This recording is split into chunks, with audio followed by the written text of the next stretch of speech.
అందరికీ నమస్కారం. ఇది మీరు విన్నారా? మన అత్తిల్లి రైల్వే స్టేషన్ రోడ్ లో ఉన్న శ్రీ బాలాజీ వెంకటేశ్వర స్వామి వారి ఆలయంలో అయితే 11 శనివారంలో 11 ప్రదక్షిణలు చేస్తే అనుకున్న పనులు అవుతాయని చెప్పేసి ఇక్కడ భక్తుల విశ్వాసం.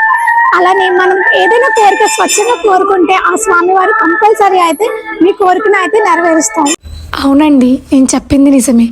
మన అత్తిలి రైల్వే స్టేషన్ రోడ్లో ఉన్న శ్రీ బాలాజీ వెంకటేశ్వర స్వామి వారిని దర్శించుకుంటే మన మనసులో ఏదైనా ఒక కోరిక స్వచ్ఛంగా కోరుకుంటే అది తప్పనిసరిగా నెరవేరుతుంది అండి. నాకు ఎప్పుడు బాధ అనిపించినా కష్టం అనిపించినా నేను మొదటిగా వెళ్ళేది వెంకటేశ్వర స్వామి వారి టెంపుల్కి. సరౌండింగ్స్లో ఎక్కడున్నా సరే నేను వెంటనే టెంపుల్కి అయితే వెళ్ళిపోతాను.